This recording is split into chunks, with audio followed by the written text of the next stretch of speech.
This is going to be something a little different. Not that I'm working on a potted motor, that's not anything different at all. But this is the first video in a series that's actually going to be a collaboration with a good friend of mine. As many of you know, Marie Hill of Promethean Sewing Machines is a very good friend, and those of you who have seen the video know that I have a 66 that Marie had rebuilt and repainted. That's my Barbie 66, and if you haven't seen that, there'll be a link to the video about that machine down below, as well as links to Marie's channel. But anyway, Marie is working on this 201-2, and she asked me if I would be interested in collaborating, and I'm like, sure. And my portion of this is going to be the electricals, specifically doing the motor and the light. So that's what we're doing today. We're very carefully disassembling this motor. This motor, I'm only taking it apart. It's going to go back to Marie. Marie is going to strip the paint, repaint the motor, and it'll come back to me. And at that point, that's when we're going to redo the wiring and get the whole thing back together and tested. So I will clean it before I send it to Marie, although I'm pretty sure she's going to hot tank it to strip the parts. She's got a new stripping system that she's using, a new paint stripping system that works considerably faster than what she had been using in the past. So anyway, so I was really happy when Marie asked me to do this.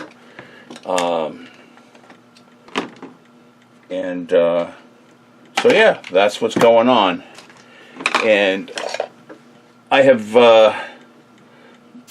done a lot of motors for other mechanics before, and some people just don't like doing the electrics, and I can understand that. And it's one thing that I've actually gotten pretty good at.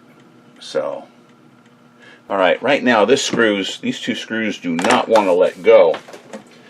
So what I'm going to do is I'm going to use an impact driver with a better size bit than that, because I can actually do have less chance of damaging that screw head by whacking it quickly with an impact driver than sitting there and trying to force that screw with a regular screwdriver. And like there, it goes, and no damage. So anyway, you're not going to be seeing this portion of the video just yet. I have to talk to Marie to see when she's releasing her disassembly video. We're going to kind of coordinate those. So anyway, I am going to show you a couple of things that I do a little bit differently now. Get rid of that. And let's get the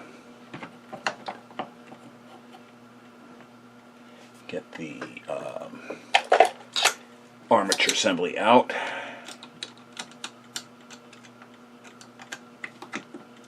Come on, baby. There we go. If the audio sounds a little different, I've owned this wireless lavalier microphone for quite some time. I just haven't bothered to use it in here until now. I'm going to try to use that a little bit more consistently. Try to make my sound a little bit better. Ooh, isn't that nice and crunchy looking? Ugh, that thing must have really run like crap. Okay, let's get this out. Yucko. Now,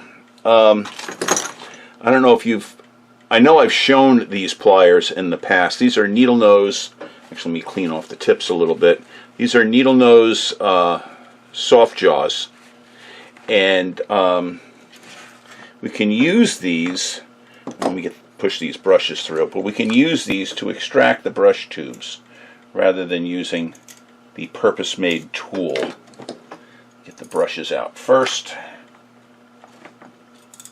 Okay. Now, how you do that is you grab, you see how I've got the conductors there for the brush tube. I'm going to put my finger in and slide it up and out. Take this one, grab the little tab. With that, put my finger underneath it and just gently guide it out. And there it goes. And we didn't put any pressure or make any marks on the bottoms of this, so they should go back in considerably easier without having to mess around with the tubes very much. So, alright. I'm going to keep, well, we'll wipe off that crap as we go along. This is all going to have to get cleaned up. Let me grab another fresh piece of paper towel here. Okay, let's see what kind of shape our bobbin winder screws are going to be in. And they're not wanting to move either. Okay, so once again, rather than risk damaging screw heads, oops, wrong bit. What's this one? This is the one I wanted.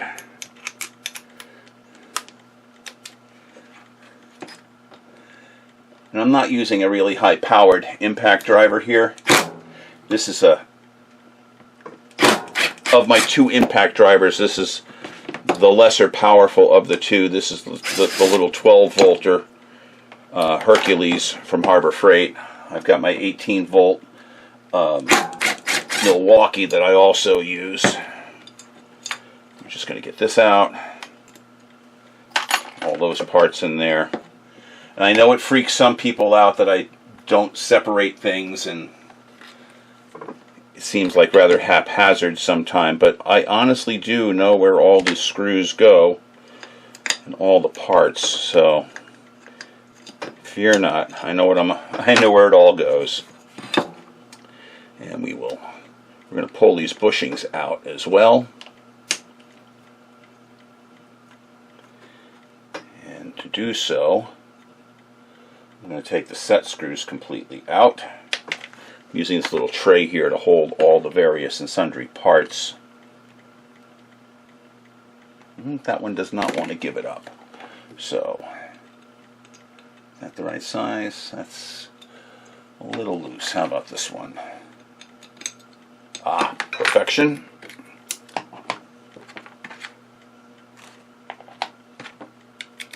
So,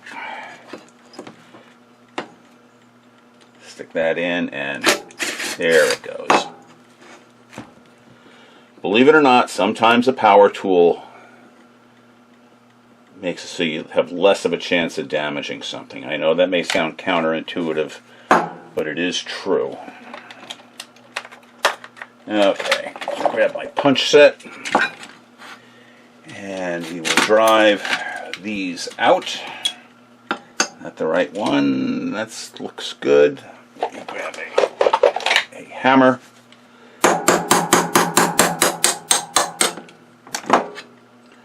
And out comes greasy number one. And this thing is rather disgusting, so, and we'll drive out the back one. Okay. Greasy number two is out.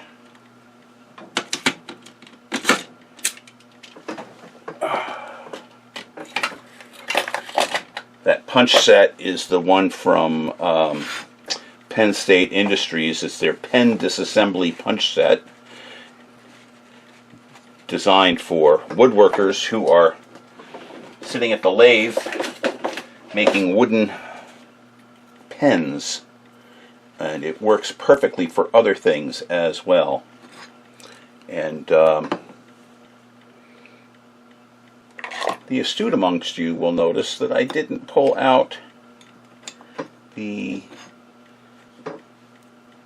grease wicks before I drove those bushings out.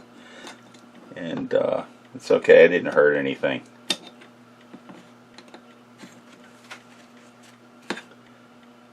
And let's get this one out of here.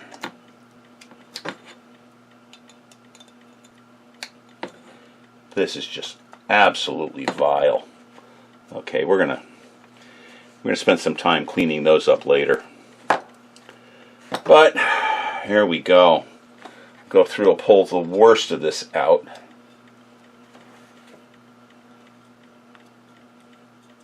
And yeah, I should have pulled the grease wicks out before I drove out the bushings, but it's okay. What it did was it sheared the bushings off. Not the bushings, it sheared the ends of the grease wicks off. Little tiny chunks of them came out, but I generally do remove them before I drive them out. I just got a little out of sequence. But it's alright.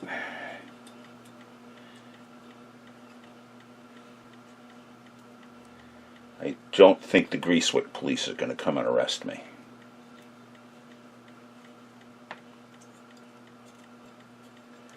And this is like, drop those in there, drop this crap in there.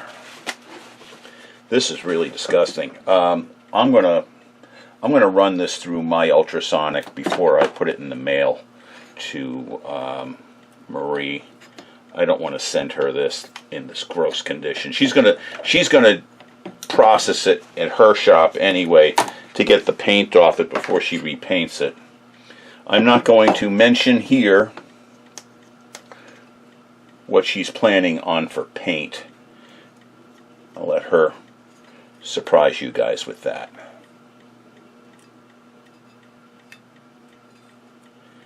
But this is what's called true friendship, when you're willing to go through this kind of crap for somebody. That's okay. Marie has done. She did my. She did the Barbie 66, which is one of my favorite machines in my collection, and one that's going to be going to one of my granddaughters when I'm gone. And she's also done another machine which I am in the process of getting back together again. It's another 201-2, and you'll all be seeing that one. Well, I don't want to say soon because I'm kind of backed up, but as soon as I can get it finished, you guys will be seeing that one, and you'll have an opportunity to procure it, and all the proceeds of the sale of that machine is going to go to charity.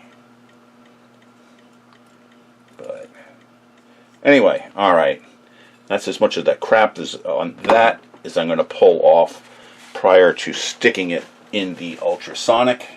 Let me get more stuff for the ultrasonic here that's going to go for painting. This is going to go back to her for paint as well.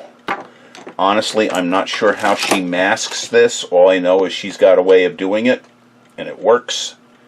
And I don't argue with her when it comes to paint. She knows more about paint than I will ever know. She is truly an artist with this stuff. Alright. Oh, and that's nice and seized up. Let's do her the solid of freeing this up. This is pretty jammed up at the moment. So pull this off the bench and grab a drill.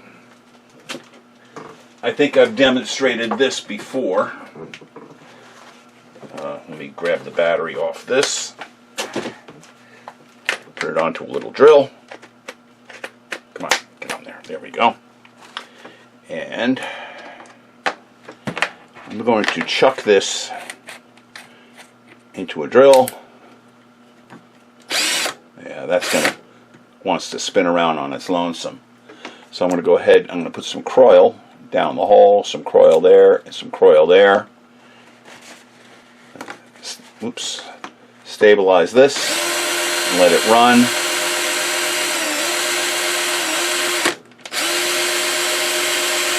Oh, and look, it's lubricating it. Look at that. Get some more Kroil into the hole. Some more Kroil here and here. And we'll run it again. That's the high speed, I believe, right? Yeah, that's the high speed on the drill. Alright, that freed that up nicely. That's the fast way to get these things moving again, by the way. It's not the only way, it's just a fast way. And let's see. What else do we have here that needs to be dismembered? Oh, she also sent along the power block, which that's going to go right back to her.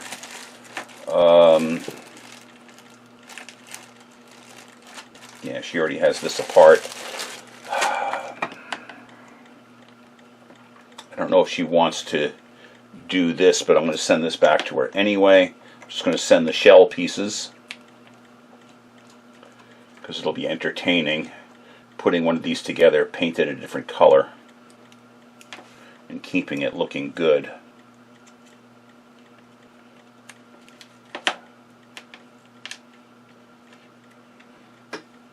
Marie sent me, I thought she sent the light. Yes, she did. But she didn't send the housing. She just sent the portions that need to be rewired. So we're going to leave that in the bag for now.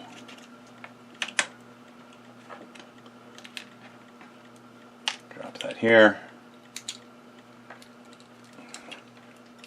Come on, get out of there. Alright. And we will extract this.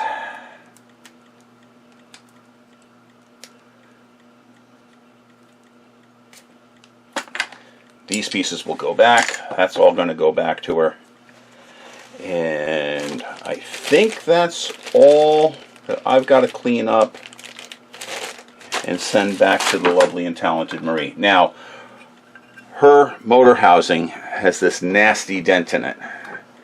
And she asked me if I happen to have one that was in better shape. Well, because she's my friend, she's my buddy. I was looking around, where'd it go? I have this one, which I just dumped some parts out of, which is in much nicer shape, but could use some fresh paint. So this one, Marie, no big gnarly dents. That one's going to you tomorrow. Anyway, that was pretty much what I wanted to show you guys. The takeaway on this lesson, or this episode, was the use of these needle nose, these are SH165 S pliers, soft touch pliers from IPS, made in Japan. They come with an extra set of soft jaws, by the way. I bought these on Amazon. They weren't super cheap, but they weren't super expensive. They go hand in hand with these pliers, which I have shown before, the IPS PH200s. These are basically these are 8-inch slip joints, but they have soft jaws. These things are wonderful as well. But and I got to give a shout out to my friend Jen from Sewing Machine Rehab. She was the one that told me she's been using these to get those brass tubes out. So a couple of motors ago, I started trying it, and I'm like, wow, that works great. So yeah, I have changed over from using pounding and pushing tools to just using these and sliding them out, and it works great. So I'm going to go ahead, I'm going to throw this in my ultrasonic. I've got to change the water out. My ultrasonic fluid is kind of nasty. And before I get it all out and ready to go to Marie, when that's clean, I'll put it out on the table here on a clean paper towel, and I'll show you what's going out in the mail. Well, it's a good thing that this motor is going for a repaint, because Crud Cutter and water took the paint off of this motor body, which this is my first time out using Crud Cutter as the degreaser in the ultrasonic. And yes, the parts came out beautifully clean. It got the crud out of it, that is for certain. But you can see what it did here to this motor body. It was just taking paint left and right. Inside this back cover, the paint's just flaking off. Not happy about that. I had tossed this in, and the colored dots on the plastic are no longer colored dots. So that's something I'm going to have to fix when I do the rewire. I'll repaint that. Marie is going to paint the body of this, or at least the side of it that shows. So yeah, Crud Cutter certainly does work to clean this stuff. I am not happy with what it did to the paint, though, so I'm going to go back to using my standard of Dawn and hot water for as a degreaser. At least on things that are painted. I kind of like to leave the solution in the ultrasonic and just warm it up a little bit before I toss in the parts and run it. But I do a mixture of painted items and regular metal items, so I'm not going to be able to do that anymore. I'm going to have a separate container to put the Crud Cutter mixture into